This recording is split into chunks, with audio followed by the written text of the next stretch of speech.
seja muito bem-vindo e bem-vinda ao Treinar Web Talks, que é uma série de bate-papos que nós fazemos aqui no canal do YouTube da Treinar Mais com os nossos especialistas conteudistas. E hoje meu convidado é o Sérgio. Sérgio, por favor, Sérgio, se apresente para a gente. Ei, Lê, boa tarde. Bom, eu sou o Sérgio Carvalho Júnior, né? Sou psicomotricista, neuropsicopedagogo, sou mestrando em tecnologias assistivas à educação. Então aí, a gente bater um papinho, falar um pouquinho, né, do nosso produto, falar um pouquinho da nossa visão sobre educação, da nossa visão sobre a importância das neurociências para a educação, para ver se motiva os nossos colegas, né, professores, a estudar um pouquinho mais desse nicho e entender o impacto que isso vai trazer, né, para a prática deles, tanto de trabalho quanto pessoal. Exatamente, e é um campo que eu também tenho me interessado, né, muito aí em função da influência do Sérgio, porque a gente sabe o quanto é importante, né, a neurociência na aprendizagem, que é justamente o nome do curso que o Sérgio tem aqui conosco, que é o Neurociência da Aprendizagem. Mas hoje nós vamos começar o nosso papo, né?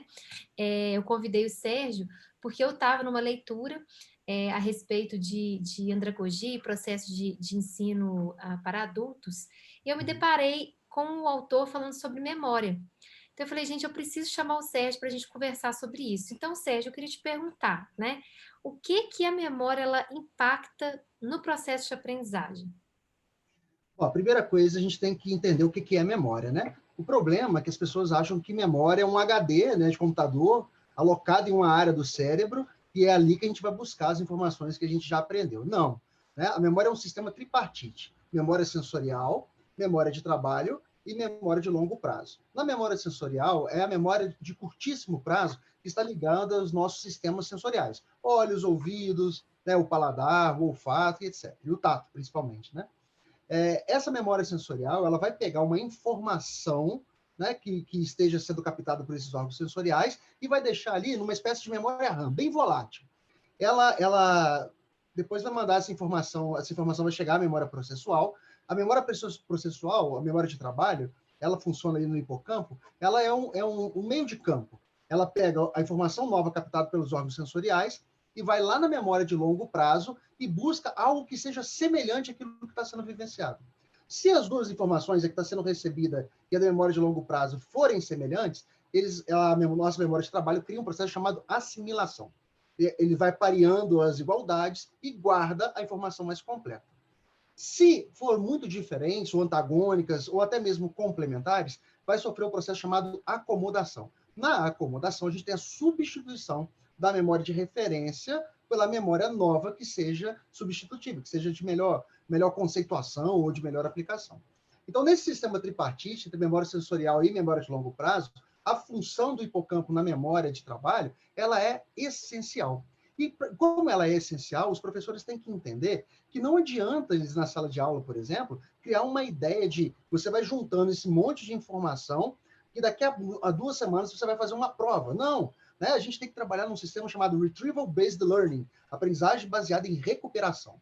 Se eu for criando cartões, né, de recuperação dessa memória de curto prazo, eu crio um processo de evocação da memória de longo prazo mais eficiente, evitando aí os lapsos de memória, né, evitando que, por exemplo, as curvas de cortisol derivada do estresse impliquem numa perda de memória acentuada, né, inclusive mantendo, né, essa organização cerebral eficiente contra um processo degenerativo, por exemplo, como o mal de Alzheimer. Nossa, muito interessante, né, Sérgio? E aí eu me lembrei também de uma outra informação, você explicando essa questão relacionada à memória recente e, né, e como fazer essa junção, né, no cérebro, enfim. Eu me lembrei também, quando a gente está falando daquela pirâmide de aprendizagem, né, sobre o aprendizado de forma geral, eu me lembrei de uma fala de um palestrante, de uma palestra que eu assisti há pouco tempo agora, que a nossa memória, ela esquece cerca de 80% daquilo que a gente teve contato em termos de conteúdo em 2 semanas. Né? Então, daí essa importância, né? E eu vou já aproveitar e pegar o gancho, né, para te perguntar, né? Qual que é a importância, então, da memória, né, quando a gente fala de neurociência, desse conceito na educação, né? Porque se daqui 2 semanas eu perco, eu esqueço, né? Como então fazer, né? Como de fato a gente entender essa importância e tomar ações para que isso não aconteça, né? Eu vou só corrigir o dado, Letícia, que não são 2 semanas, não, são 2 horas. 2 horas. É. Se o interlocutor for muito bom, né, argumentativamente, ele fizer bons reforçamentos visuais, né, você vai captar, você vai entender o que ele falou e só vai reter 75%. Né? Nossa. Passada 1 hora, esse nível de retenção cai a 47%. Passado um dia, ele cai até 22%. Passado 2 dias, ele chega a 5%. Ou seja, se passado 2 dias de uma informação importante, você não criou valor nenhum de recuperação dessa memória, o seu cérebro vai entender que é uma memória obsoleta, como tantas pessoas que você... Pode pensar, é só a gente pensar o seguinte, quantas coisas a gente fala, quantas pessoas a gente vê, quantas experiências a gente tem durante o dia. Se a gente fosse armazenar tudo isso, seria inviável biologicamente. Então, o nosso sistema de emoções, ele criou um roteiro.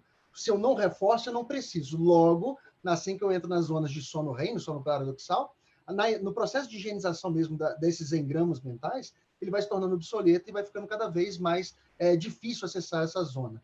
Esquecer definitivamente? Não. Só que você vai demandar mais energia para poder fazer recuperação dessa memória, né, de longo prazo. Então, assim, é um lapso temporal muito urgente, né?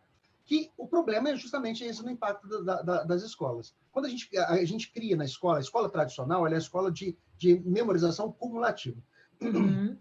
Né? Igual eu falei na minha primeira fala. A gente treina o aluno para que ele vá juntando memórias, acumulando memórias ao longo do tempo, né? E o processo de testagem, por exemplo, por uma prova de múltipla escolha, uma prova... não favorece esse processo de transformar a memória em linguagem, logo, aprendizado real. Aí, fica uma dica para os professores que estão nos assistindo.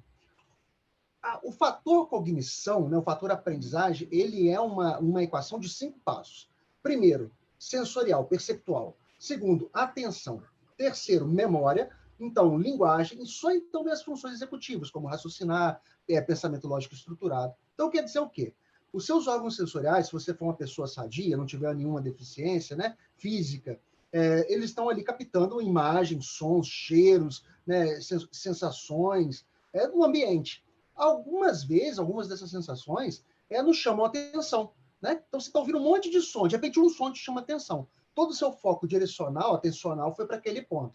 Aí, essa é a atenção da aprendizagem. Né? Então, a gente já entendeu que o pensamento ele é abstrato, né? Toda essa percepção sensorial é abstrata, e que de vez em quando isso se torna concreto e leva a minha atenção. Quando me levou a atenção, aí eu entro naquele processo de memória que eu já citei. Memória sensorial, mandando informação para a memória, né, de processamento, que é a memória de curto prazo, e evocando a memória de longo prazo, algo que seja semelhante ou diferente, para que eu crie assimilação ou acomodação. E daí, assim, o tamanho da importância desse conhecimento, né, Sérgio? Uhum. E olhando para o cenário atual que a gente está vivendo, né, de ensino remoto, que está acontecendo, né, os estudantes ainda estão estudando remotamente, né, como aplicar técnicas, né, que sejam efetivas, de fato, para potencializar a aprendizagem, né? O que você poderia sugerir, né, para os professores, para os docentes nesse momento agora? Infelizmente, né, assim, a gente conseguiu dar uma resposta para a sociedade, as escolas não pararam, certo? Só que faltou conhecimento. Muitas escolas emularam a sala de aula para o ambiente virtual, o que causa um processo no excesso dessa informação perceptual. 10 minutos de vídeo, né, falados para a câmera ou percebidos por essa zona de reforçamento visual, a gente não consegue entender, por exemplo, a proxêmica, né, a linguagem não verbal do ambiente, das expressões das pessoas. Então, 10 minutos aqui, eles são extremamente potencializados. Então, tem escolas, por exemplo, que estão fazendo esse ciclo completo, de manhãs inteiras, né, de estimulação, o que isso causa o mesmo desaprendizado do que não mandar nada. Então, o excesso de Exatamente. estímulo o excesso de estímulo e o estímulo nenhum tem a mesma função de bloquear a transmissão. O que todas as escolas que me procuraram, o que eu aconselhei? Reduza o tempo de exposição. Seja o mais direto possível, dê a informação precisa que o aluno precisa, né, e dê aplicações. Então, se você dá aqui 5 minutinhos de vídeo e dá uma carreira de exercícios, por exemplo, de fixação, para que o aluno use essa informação sensorial captada aqui via áudio, ele tem aprendizado real. Então, eu não preciso criar 50 minutos de hora-aula aqui para justificar a minha presença. Eu tenho que criar 2 momentos. Um momento síncrono, onde o aluno estará comigo, para isso, reforçamentos interpessoais, faz parte o aluno manter a sua afetividade com o professor. Então, os momentos síncronos, eles fazem falta sim. Mas eu tenho que também elaborar momentos assíncronos, né? Onde o aluno, com esse tema pequeno abordado por mim na aula síncrona, ele tem a quantidade e autonomia da sua aprendizagem. A sugestão que eu dou são as estratégias didáticas assimétricas, né? Que são inúmeras estratégias didáticas assimétricas que o professor pode lançar a mão e com o mínimo de exposição o aluno vai ter máximo de rendimento. Aí é questão mesmo de voltar para a cadeira, né? Voltar mesmo para a prancheta e refazer, né? Eu sugiro muito assim, quando né, me chega esse tipo de questão também, né, não relacionada à questão da neurociência da aprendizagem, mas às técnicas e metodologias, eu sugiro sempre o seguinte, né? Cada estudante, cada indivíduo aprende de uma forma, que eu acho que está muito ligado a essa questão que você falou. Se cada indivíduo aprende de uma forma, eu preciso entregar formatos diferentes para esse indivíduo aprender. Então, exatamente o que você disse, né? São entregas assíncronas, né? O que que eu posso entregar para esse aluno para que depois do momento síncrono que a gente tem de conversa, enfim, de discussão a respeito do tema, o que que ele pode aprofundar mais, né? Um outro vídeo, uma ilustração, um quadrinho, enfim, oferecer outros formatos de conteúdo para ele. Isso auxilia também, Sérgio? Sim. Para você ter uma ideia, né? A educação do ensino infantil, né? O que a gente chama de ensino de educação infantil, ela não é obrigatória, né? O que está previsto é a primeira fase do ensino fundamental. Então, como as escolas de educação infantil nunca se posicionaram, que elas não são escolas pedagógicas, elas são escolas de crescimento e desenvolvimento, Isso. elas foram observadas nesse momento de crise como algo que pudesse abrir mão. Impossível abrir mão, né? Deveria ter recebido estímulos, porque é justamente esse tipo de estimulação que vai gerar o impacto, né, de prevenção das perdas da ausência da estimulação que está acontecendo. Então, nunca foi tão necessário haver a educação infantil como agora, né? Todas as medidas sanitárias são necessárias, né, tomadas, mas inviabilizar a educação infantil é impossível. No ponto de vista Exatamente. das escolas de educação, né, de ensino formal, ali, né, do ensino fundamental, quanto mais nova a criança, a gente tem mais relação interpessoal e menos currículo. À medida que a criança vai crescendo, infelizmente o nosso sistema é de aumentar a carga de currículo e diminuir a quase zero a relação interpessoal. Qual que é o grande desafio nesse momento de pandemia? Criar um momento onde os dois vieses se encontram. Eu preciso dar reforço positivo para o meu aluno, de modo a conseguir conter ansiedade, a conseguir conter quadros depressivos, né? As escolas não se obrigaram disso. E isso é uma falha do processo, né? E impacta seriamente nesse processo de aprendizagem, enfim, né? No ponto que nós startamos a nossa conversa aqui, né? Na memória, né? No aprendizado, na absorção desse conteúdo, né, Sérgio? Certo. Se eu não preencho, né, os requisitos para chegar nas funções executivas, atenção, percepção, atenção, memória e linguagem, eu não consigo falar em aprendizado real, né? E se eu der muito estímulo, se eu não der estímulo nenhum, se eu der estímulo truncado, cada hora eu falo de uma coisa. Por exemplo, quer ver a gente tem no estado de Minas Gerais, eles adotaram um sistema remoto, né, que não tiveram curadoria de conteúdo. Então, o conteúdo chega todo atropelado, chega defasado em uns pontos, exacerbado em outros. Não, é papel do professor fazer essa curadoria né, do que vai ser ministrado, e é o professor que vai sentir o feeling, como o meu aluno está, como ele está se sentindo. Então, a palavra Letícia, personalização. O futuro da educação está na personalização. Enquanto a gente não chegar nessa escola que vai lançar mão da equidade e não da igualdade, colocar todo mundo no mesmo barco, mas dar a diferença àqueles que são diferentes, e todos somos diferentes. Então, o futuro da educação está aí, personalização. E esse momento, essa questão ficou ainda mais latente, né? É muito Uhum. interessante que, assim, isso ficou muito latente, muito mesmo, né? Eu tenho filho em casa estudando, então a gente vê que realmente ter essa personalização, olhando para o indivíduo, né? Que aqui acontece assim, né? Muda muito a perspectiva, né, Sérgio, para esse processo de ensino-aprendizagem.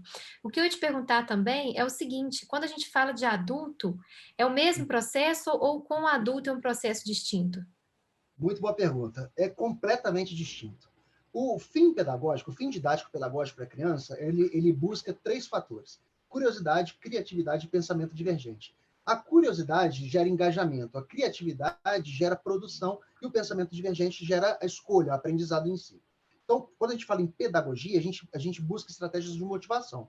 Quanto maior a motivação, maior o engajamento. O adulto não precisa ser motivado porque ele está fazendo aquilo por um propósito, né?